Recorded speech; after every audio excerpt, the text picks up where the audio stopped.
ladies and gentlemen. Yes, guys. Those who don't know me, I am the ex-13 captain, somehow losing my place to Robbie, who I now refer to as Judas. Thus this year, I've had a great season, winning 19 games, drawing 3 and losing 4. Let's start about the team. So starting from the back, our goalkeeper Tom, less than the team for his shot stop ability, more for his camera work and great goal threat. Goal of the season, Tom, well done. Moving on to our other goalkeeper, Hopper. He started the season by placing a rather meaty challenge on an ex-student, which brought joy to the other 6 players. For some reason, both our goalkeepers always seem to be coughing when they go for the warm-up run. Must be a goalkeeper thing or something. Now for the back 4, we start with Sam, who was solid throughout the season, much like his blossoming bromance with Rory. Then we have the other fullback, Miles, who throughout the season sent Baker's heart rate up after every challenge we never knew whether he was going to kiss or kick the guy. We then have the centre back, starting with who else but Bricker, who for a CV has managed to buy multiple hatties this year.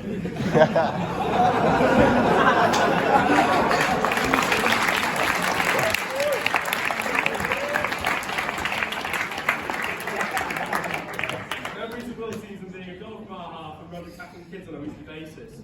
According to the ref, I slipped. Then we have James Lloyd. Wow, what a man, what a player. We always know when James is on the pitch, he gives a huge shout Jameses for every header. Enthusiasm on every challenge.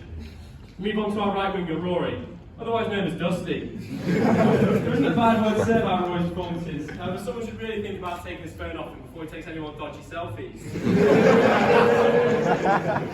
Me and Chris had an understanding that he would whip in world-class corners, and I would decide to miss the ball or send it blazing over the bar. I do apologise, Chris, for making you miss out on so many assists this season.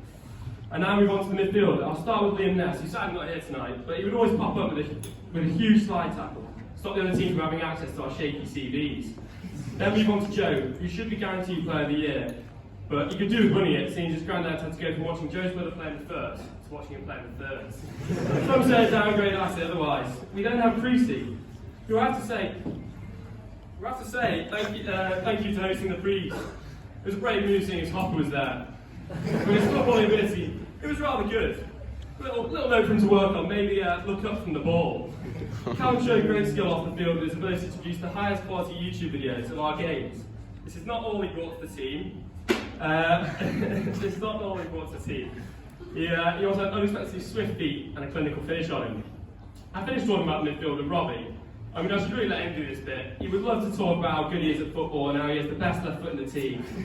To be fair to you, Rob, you did put in some shifts. However, it could have popped up with a couple more assists if you spent less time messaging Baker on Teams.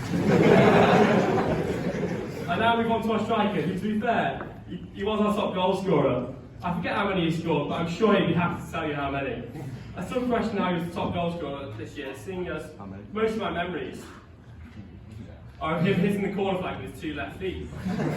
He's had many injuries throughout the season, meaning he was deprived of serious talent in key games. The saddest had to be Dom's career-ending shoulder injury.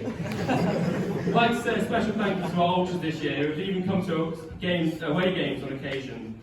Now for the description of our coaches. I'll start with the chosen one in Mr. Potts, a man of many talents, a half-time team tactics talk not being one of them. He was more like to tell your life story than how we should win the game.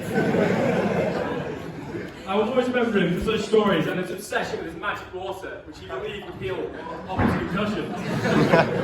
Then sadly, I have to say goodbye to Mr. Potts as we welcome Mr. Baker to the team. This is where I would like to pass the speech over to Robbie, as I feel he can do the most justice to serve. Being his unchum, if you will. However, Robbie's unable to do a speech if you know him. So I'd just like to say a special thanks to Mr. Baker. He came in halfway through the season, showed great tactics, and although he did ditch us for some removes now and again, he was always there, the Saturday games, the away games. So a special thanks to Mr. Baker. Wish you the best of luck with the cricket season. Finally, I'd like to say a big thank you to all the coaching staff and everyone involved in making tonight happen.